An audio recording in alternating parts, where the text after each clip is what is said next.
dan memang shock berat pada saat 2 kali harus masuk ICU. Jadi mama saya itu masuk ICU pertama kali di Pondok Indah, kemudian balik ke rumah, kemudian 3 hari di rumah, tanpa lagi masuk ICU lagi di Medistra, dan alhamdulillah sekarang udah di rumah, home care. Betul, aku mengikuti pesan-pesan yang Mbak Ali, tapi kondisi mami saya alhamdulillah ya, tidak perlu tabung oksigen, tidak perlu ventilator, masih conscious, masih sadar, masih bisa komunikasi. Sekarang lagi dilatih pelan-pelan untuk speech therapy.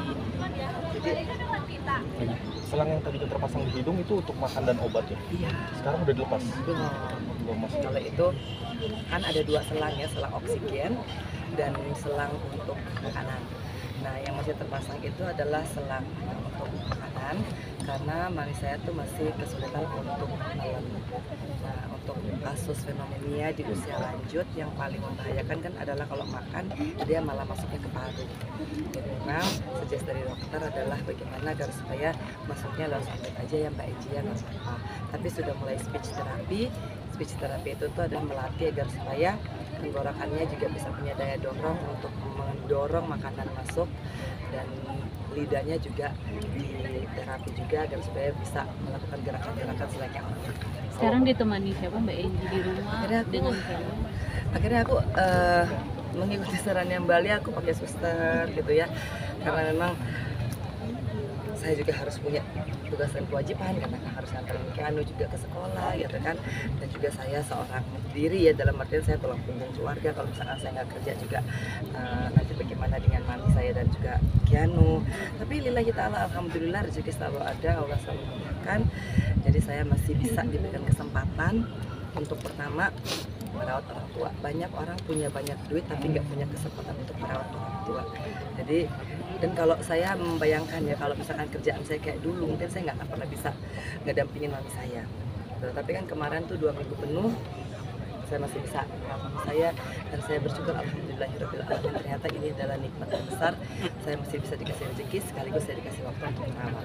Tapi Mbak Enji menjadi ini di sosial media juga, ibu kan suka dengar lagu ini, sedangkan Mbak Enji juga mendampingi. Iya, kalau bagi saya apapun yang menjadi permintaan orang tua saya ikuti.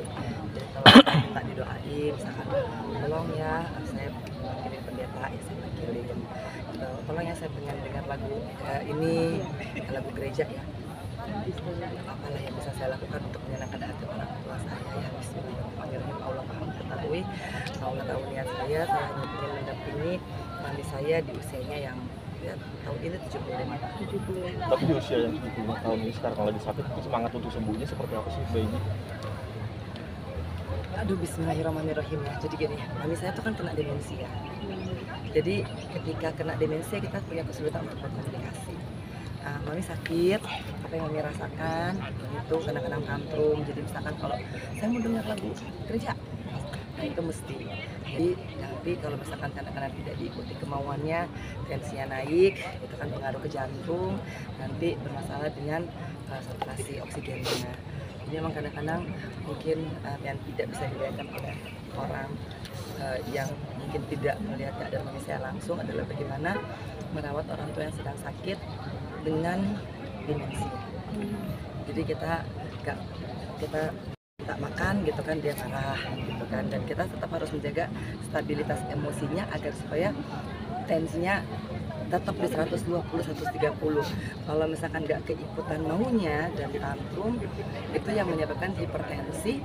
Nanti kalau hipertensinya naik, jantungnya juga kerjanya cepat, pompanya cepat, itu bisa langsung ke pembuluh darah, dan itu yang kami lakukan. Tapi masih ingat mungkin nama-nama anaknya atau cucunya masih, atau sudah Udah ini ya pokoknya kalau semua kadang-kadang diingat, kadang-kadang enggak gitu. Kadang-kadang saya dipanggil Mbak, kadang-kadang saya dipanggil nama gitu ya. Bismillah. Apa yang membuat Mbak ini kuat dengan kondisi mama itu? Keyakinan bahwa saya juga bakal tua, dan kalau saya tua juga mudah-mudahan saya bermohon agar supaya ada yang ngurusin lah. Namanya kita tua, nggak ada anak yang ngurusin, itu juga ternyata merupakan suatu kesedihan sendiri ya. Tapi ya mudah-mudahan apa yang saya lakukan saat ini, pertama adalah surga, mami adalah surgaku, itu adalah doaku, dan insya Allah mudah-mudahan apa yang saya lakukan pada saat ini ketika saya tua juga nanti dibalaskan oleh Allah dengan hal yang sama. Mungkin Oke. punya Baik, satu lagi kesabaran tadi. yang luar biasa juga seperti apa? Punya kesabaran yang luar biasa juga. Itu semua hadiah dari Allah. Kalau mau dihitung pakai logika manusia sih nggak nyampe ya. Tapi ternyata Allah maha memudahkan, Allah maha menggampangkan. Ada rasa nggak kuat pasti ada. Apalagi kalau misalkan ya namanya saya sendiri harus ngurusin mami, harus ngurusin Kianum kerja gitu kan. Kadang-kadang ada rasa yang suka lewat. Tapi kan banyak doanya dalam Al-Quran. Alhamdulillah kita terapkan. Oke? Terima kasih Pak Enzi.